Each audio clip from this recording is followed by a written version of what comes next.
This video is part of a series of videos focusing on the character relationship moments on screen between Yaz and the 13th Doctor.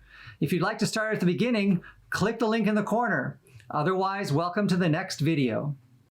I am recording this video out of sequence because Legend of the Sea Devils aired last weekend. I left my last video, part 9A in this series, with the lingering question of whether Yaz falls on the neurodivergent spectrum, including a close study of where the Doctor falls on the same. Some of that discussion will inform details we are going to look at today.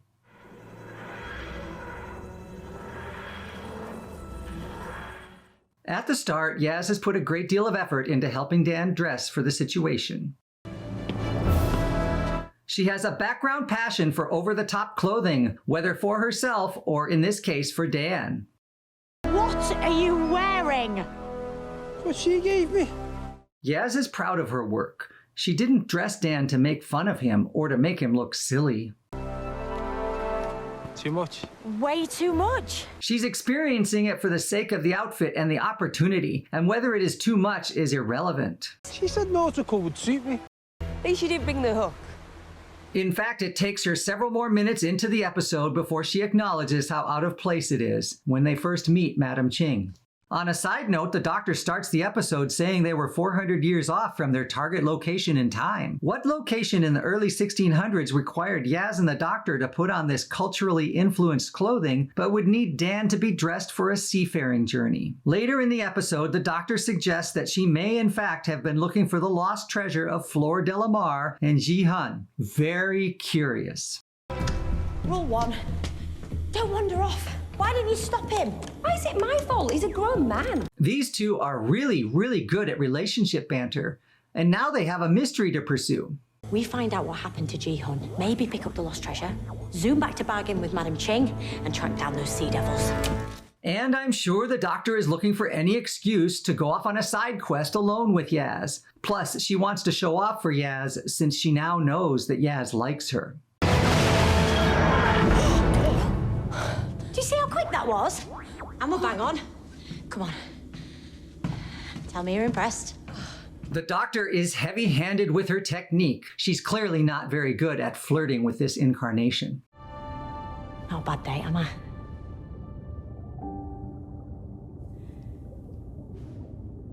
The Doctor is totally trying way too hard now.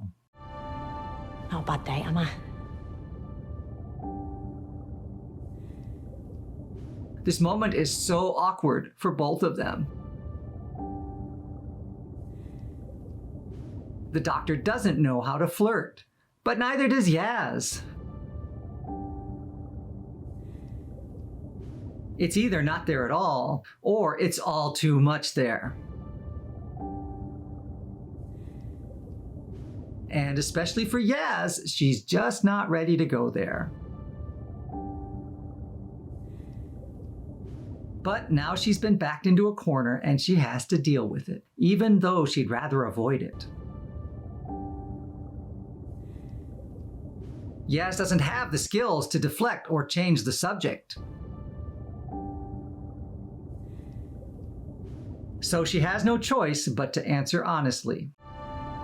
Not a bad date, am I?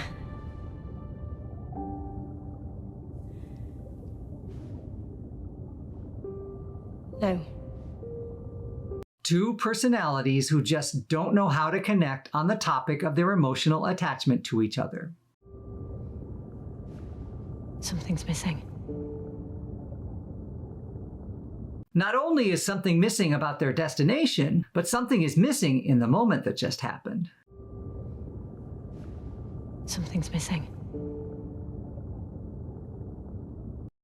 This is clearly not the right moment for either of them. It's too much, too fast. But for Yaz, it's more than that. It's an emotional storm. Yaz goes from, "Did she just say that?"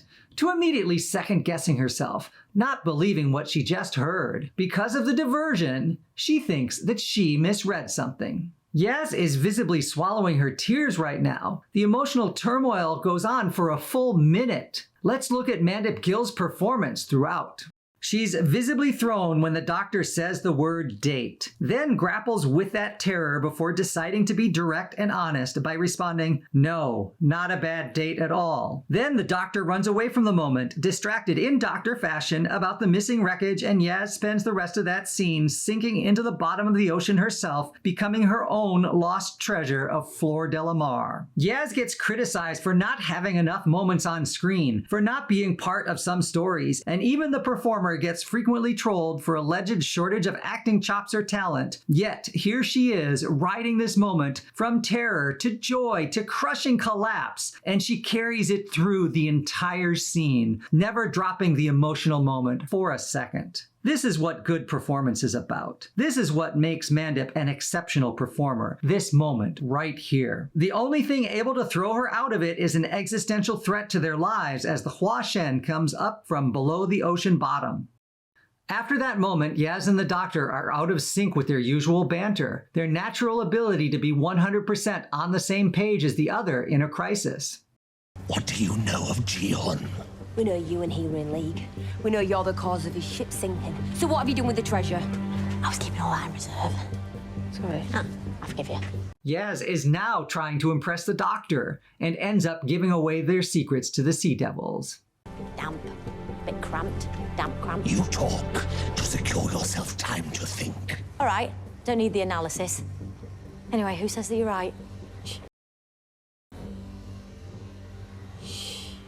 Yaz was totally ready to call out the doctor, as she has done so many times before. Doctor, stop. What's the plan? For getting out of here? For finding Dan? For stopping whatever thin face he is up to?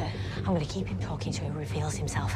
I'm going to find out what he's up to, and then I'll dazzle you with a beautiful bit of improvisation. The doctor is back to laying it on thick, but this is the first time that the doctor has ever voiced what every doctor has always done for the companions: dazzle them. 13 believes that some transparent honesty delivered directly will make it different for Yaz.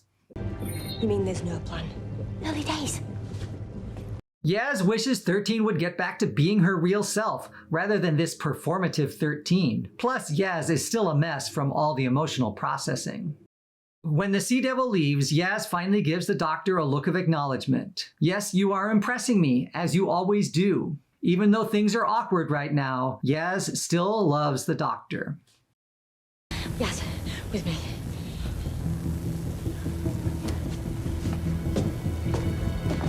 After the entire Flux season of keeping Yaz away from danger, and doing it again in the time loop of Eve of the Daleks, the doctor does it right this time, and makes sure Yaz is with her, even as the danger increases exponentially. You know I said earlier about not being a bad date? And if I was going to, believe me, it'd be with you. The look on Yaz's face is perfect. Mandip nails this one, just like she did earlier, looking out onto the ocean from the TARDIS with the doctor. I think you're one of the greatest people I've ever known. Finally, a proper voice for that moment back in Season 11, Episode 4. Pleasure. What are you going to do now? Oh, you know, back in the box. There's loads to see. There's something about that look that says everything. I've only just met you, but I want to get to know you better. Yaz and the doctor do get a moment on the beach together finally, and quiet time to reflect on what they have revealed to each other. Can we just live in the present of what we have while we still have it? Sure.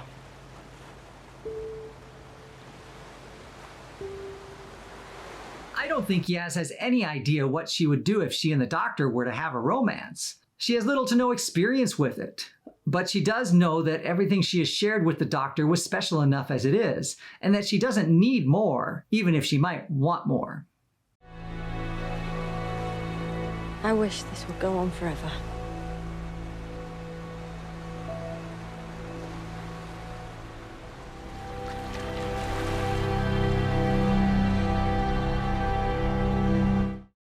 There's just something pure that these two share that none of the other doctors have experienced.